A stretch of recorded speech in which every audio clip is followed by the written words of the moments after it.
All right, so this is the 2019 Ram 1500. I got it to replace my Camaro, and I just kind of want to go over one of the things on it that I haven't seen a lot online about.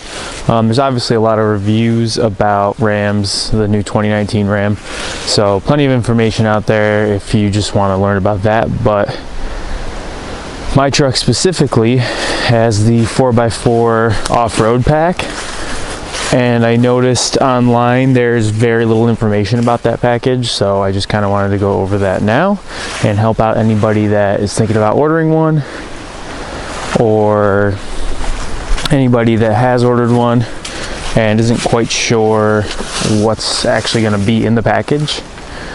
So first things first, it has a upgraded set of tires. My truck has the black package, so it came with 20s automatically, but you get upgraded to these Falcon Wild Peak tires. They're an all-terrain tire, they're not an off-road tire or anything, but they're a little bit meatier, give you a little extra grip in the mud and the snow, all that. Next up, you get the hill descent control, which off-road will allow the truck to go down a grade and not accelerate somewhat out of control. It's got skid plates on the bottom of it, which I'll show you guys now.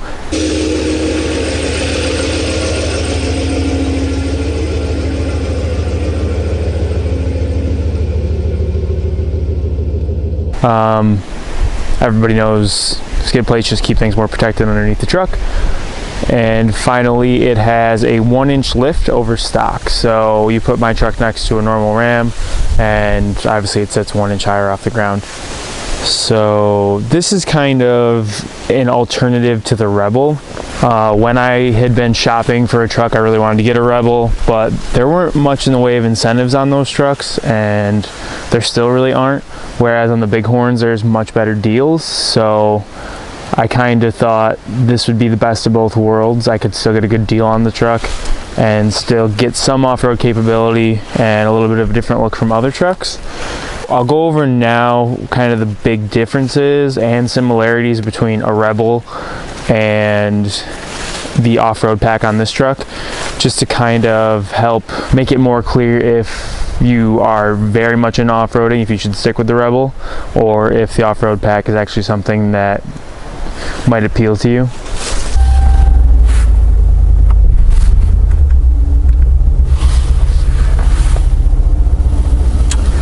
Also, one final thing I forgot to mention, this truck does also have a rear locking diff, so obviously off-road when you're getting stuck or whatever, you can use that to help you get unstuck or to climb a little easier when needed.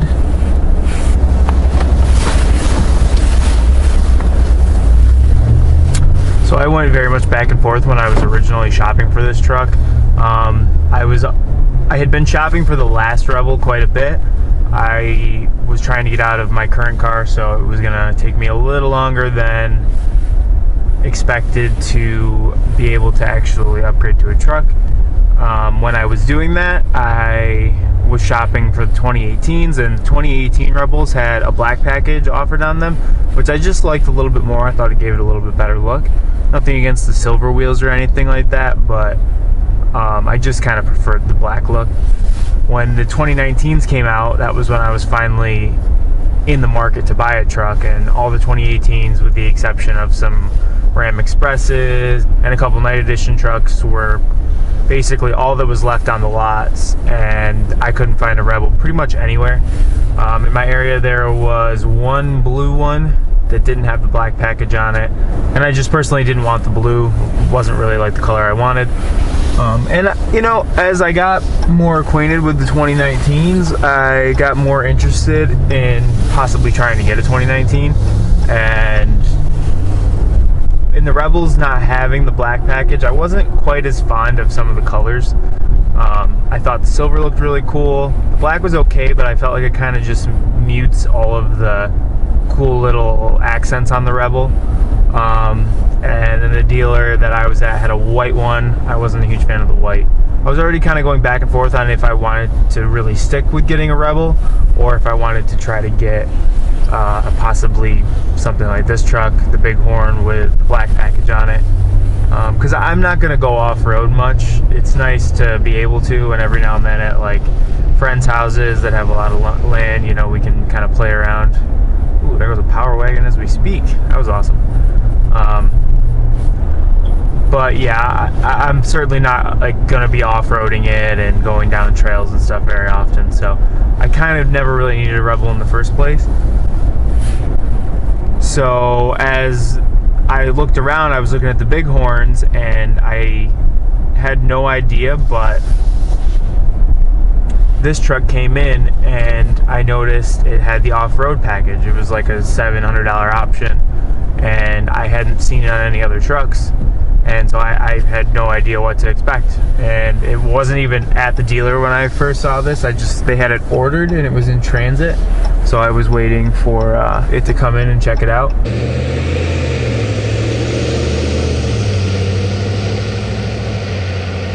When this truck was still in transit, I assumed it might have the Wrangler Duratrack tires on it, the Goodyears, but obviously it's got the Falcon tires, which not the end of the world. I should have kind of realized. I don't know if the Duratracks even come in a 20.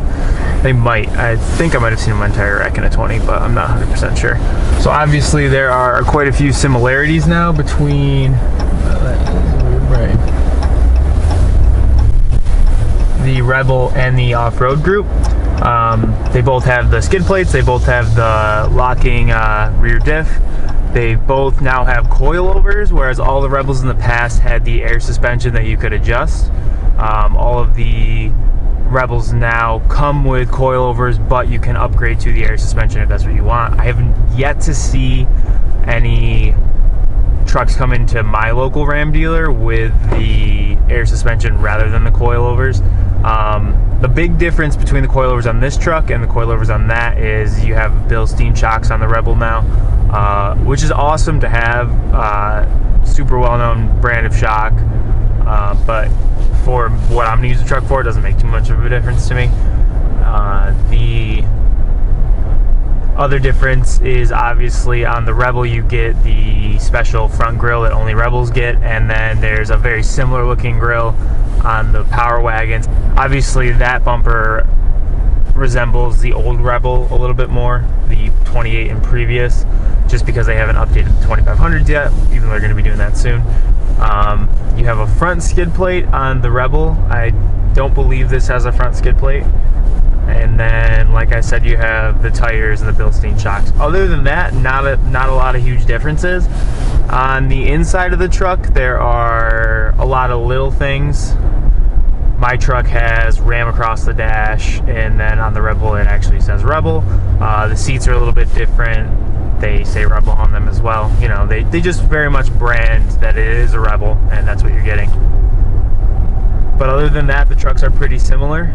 I don't know, ride height wise, what the difference is between my truck and a Rebel. I'll try to find the stats now. There hasn't been a ton out there. My truck has the 392 rear end in it, which is one of the pluses about this truck in particular. When I realized it could tow 11,000 pounds, we have obviously my 4-place snowmobile trailer. It's pretty heavy. It's not so heavy that I need an 11,000 pound tow capable truck, but it's nice to have it. It's nice to know the truck really won't be anywhere near its maximum towing wise, so that's definitely a big plus in my book. But yeah, so I just kind of wanted to share what I've found out about the off-road package with you guys. I think it's a really cool thing to add if you're going to get a regular Ram. Like, obviously I have the Big Horn. You can add it to the Laramies, you can add it to the Limiteds as well, I believe. And it just kind of gives the truck a little bit of something to kind of set it off. It's got the 4x4 off-road sticker on the back of it, which is cool too. Kind of like sets you apart from the other trucks on the lot. And it's nice to have the 1-inch lift. If you're not somebody who knows if they want to lift their truck or not, it's kind of something nice to, you know, get you started, and then if you want to go down the road and change it even more, you can do that. So yeah, if you guys have any more questions about the package, just let me know. If you're obviously looking at a 2019 Ram, try to find some with it. You don't have to get the Big Horn or the black package or anything like that. It just so happens that this truck has those and had the off-road package on it as well. If you guys want to see anything more about it, let me know. And I hope this helps, because I found it was definitely pretty confusing when I was first looking to try to figure out what the off-road package was.